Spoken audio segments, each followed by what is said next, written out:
আপনি কি চান মুরগির বাচ্চা বড় হোক, সুস্থ থাক, শক্তিশালী হোক কিন্তু কোনো খরচ ছাড়া, কোনো ওষুধ ছাড়া? তাহলে আজকের এই ভিডিওটা আপনার জন্যই। আজ আমি দেখাবো ১ থেকে ৩০ দিন পর্যন্ত মুরগির বাচ্চা কিভাবে একদম প্রাকৃতিক উপায়ে পালন করবেন। যাতে মুরগির বাচ্চার মৃত্যুর হার কমে এবং লাভটা অনেক বেশি হয়। শুরুটাই ঠিক করুন। আপনি পূর্ব পরিকল্পনা করে রাখুন আপনার মুরগির বাচ্চাকে কিভাবে পালন করবেন, কখন কোন খাবার দিবেন এবং সুস্থ রাখার বিষয়টা। এটা পূর্ব পরিকল্পনা করে রাখলে আপনার পরবর্তী স্টেপগুলো খুবই সহজ হয়। প্রথম ৭ দিন মুরগির বাচ্চার জন্য খুবই গুরুত্বপূর্ণ। এই সময়টায় মুরগির বাচ্চাগুলোর মর্টালিটি অনেক বেশি থাকে।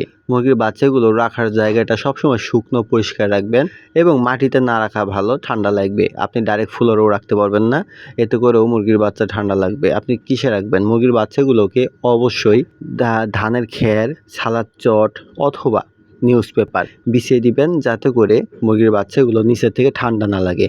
আপনি চাইলে তো কাঠের গুঁড়ো কাঠের গুঁড়ো, ধানের তুষ, ছাই বা বালুও দিতে পারেন। না, এটা করবেন না। এটা করলে আপনার মুরগির বাচ্চাগুলোর চোখে ভালুকণা যাবে, ধুলোবালু যাবে, এতে করে চোখ দিয়ে পানি পড়বে, চোখ ফুলে যাবে, করাইতে হবে। এই ভুলটা না করাই ভালো। ছালা চট দিয়ে দিবেন আর এর উপরে অবশ্যই খাবার ছিটিয়ে দিবেন প্রথম ২ থেকে ৩ দিন। মুরগির বাচ্চাগুলো ঠান্ডা লাগা চলবে না। ঠান্ডা লাগলে কিন্তু আপনার মুরগির বাচ্চাগুলো নষ্ট হয়ে যাবে, টিকাতে পারবেন না। এরকম একটা পরিবেশ দিবেন যেখানে গরম আসে, গরম থাকে, হালকা গরম, বেশি গরম হলে সমস্যা। আপনি একটা কাজ করতে পারেন, দেশি মুরগির বাচ্চাগুলোকে মা মুরগির সাথে রাখবেন। যে পর্যন্ত রৌদ্র না ওঠে, সকালে রৌদ্র, সে পর্যন্ত আপনি মা মুরগির সাথে বাচ্চাগুলোকে আটকে রাখবেন একটা ক্যারেট, ঝুড়ি বা কার্টুনে। রোদ উঠলে তারপরে আপনি বাচ্চাগুলোকে মায়ের সাথে উন্মুক্ত ছেড়ে দিতে পারেন বা খাঁচে আটকে রাখতে পারেন। আমি বলবো উন্মুক্ত না ছেড়ে আপনি খাঁচে আটকে রাখেন বা মা মুরগির পায়ে রশি বেঁধে আটকে রাখেন, যাতে করে বাচ্চাগুলো বেশি দূরে না যেতে পারে এবং কোনো হিংস্র প্রাণী বা পানিতে ভিজতে না পারে। এরপরে আসি মুরগির বাচ্চার। মনে রাখবেন এই সময় যত যত্ন তত কম সমস্যা হবে। প্রাকৃতিক খাবারই আপনার মুরগির বাচ্চাগুলোর আসল শক্তি যোগাতে পারে।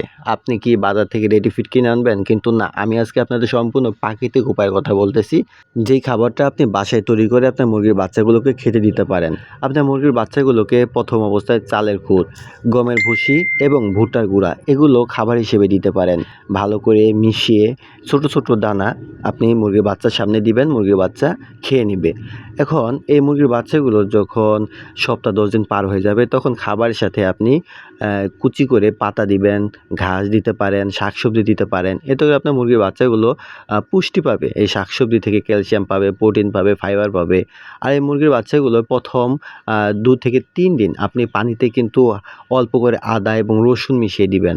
যেহেতু আমরা অ্যান্টিবায়োটিক ছাড়া মুরগির বাচ্চাগুলোকে পালন করব, অনেক সময় মুরগির বাচ্চাগুলোর ছোট অবস্থায় ঠান্ডা লাগতে পারে, কাশি আসতে পারে। এই ক্ষেত্রে আপনার আদা এবং রসুন ভালো কাজ করবে।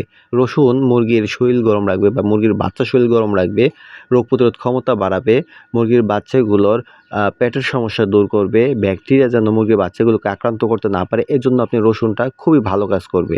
এবং আদাটা হলো সর্দি, কাশি, ঠান্ডা যেন না লাগে এই জন্য, বদহজম না হয়, আদাটা আপনি দিতে পারেন। এই আদা এবং রসুন আপনি পেস্ট করে খাবারের সাথে বা পানির সাথে মিশিয়ে দিতে পারেন।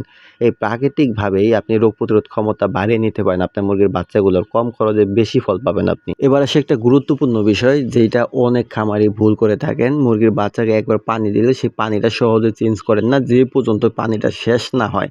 না, এই কাজটা করা যাবে না। প্রতি ২ থেকে ৩ ঘন্টা পর পর আপনি পানিটা চেঞ্জ করে দিবেন। মনে রাখবেন এই পরিষ্কার ফ্রেশ তাজা পানি মুরগির বাচ্চার ৫০% রোগ কমিয়ে দিতে পারে, কারণ পানি থেকে মুরগির বাচ্চাগুলো রোগ ছড়িয়ে থাকে। তাই অবশ্যই ফ্রেশ, পরিষ্কার এবং তাজা পানি দিবেন ২ থেকে ৩ ঘন্টা পর পর। আর আপনি মাঝে মধ্যে আপনার মুরগির বাচ্চা যে পানিটা দিবেন সেখানে নিম পাতার রস, তুলসী পাতার রস দিতে পারেন। নিম পাতা আপনার মুরগির জীবাণু ধ্বংস করবে এবং মুরগির বাচ্চাগুলোর পেটের সমস্যা, কৃমির সমস্যা দমন করবে। তুলসী পাতা মুরগির বাচ্চার গলায় কোপ আটকে থাকলে বা ঠান্ডা কাশির সমস্যা দূর করবে।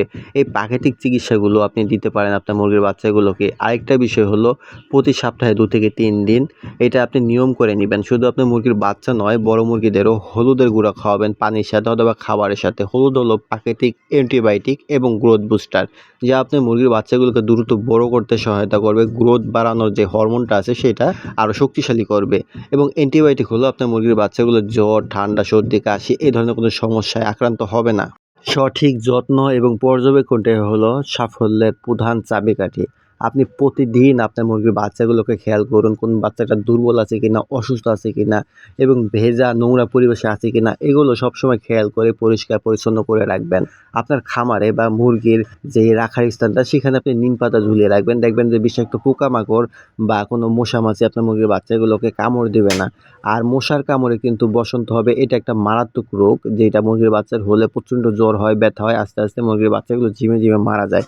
বসন্ত থেকে বাঁচাতে আপনি মশার কামড় থেকে মুরগির বাচ্চাগুলোকে রক্ষা করবেন। রাতের বেলা ভালো করে মশারি দিয়ে বা কাপড় দিয়ে ঢেকে রাখবেন যেন মশা কামড় দিতে না পারে। আপনি চাইলে সেখানে কিছু ন্যাপথলিন দিয়ে দিতে পারেন। দেখা গেল যে একটা মুরগির বাচ্চাগুলোকে রাখছেন একটা ক্যারেটের ঝুড়িতে বা আপনি একটা বাকেটে রাখছেন বা কার্টুনে রাখছেন, সেখানে আপনি 2 থেকে 3 পিস ন্যাপথলিন দিয়ে দিতে পারেন যাতে করে মশাটা না আসে। আর এই মশার কামড়টা খুবই মারাত্মক মুরগির বাচ্চার জন্য।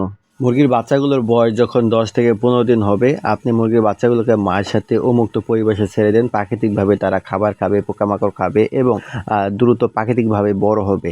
আর এই সবগুলো বিষয়ের মধ্যে একটা মূল বিষয় হলো যে আপনার মুরগির বাচ্চাগুলোকে যদি আপনি সঠিক তাপ দিতে পারেন, ভালো মানের খাবার দিতে পারেন, তাহলে কিন্তু আপনার মুরগির বাচ্চাগুলোকে সুস্থ রাখা সম্ভব। আর তার থেকেও মূল্যবান হলো সকালের রৌদ্রটা মুরগির বাচ্চার গায়ে লাগতে দিবেন। সকালের রৌদ্র আছে ভিটামিন ডি, যা মুরগির বাচ্চার হাড় শক্ত করে। ভবিষ্যতে মুরগির বাচ্চাগুলো যেন টাল, ঘাড় বেঁকা, পা বেঁকা না হয়, এই বিষয়টার জন্য এই সকালের রৌদ্রটা খুবই গুরুত্বপূর্ণ। এইভাবেই আপনি ছোট, ছোট কিছু নিয়ম মেনে আপনার মুরগির বাচ্চাগুলোকে কোনো প্রকার ঔষধ এবং ভ্যাকসিন ছাড়াই প্রাকৃতিকভাবে পালন করতে পারবেন এবং বাচ্চাগুলোকে সুস্থ রাখতে পারবেন।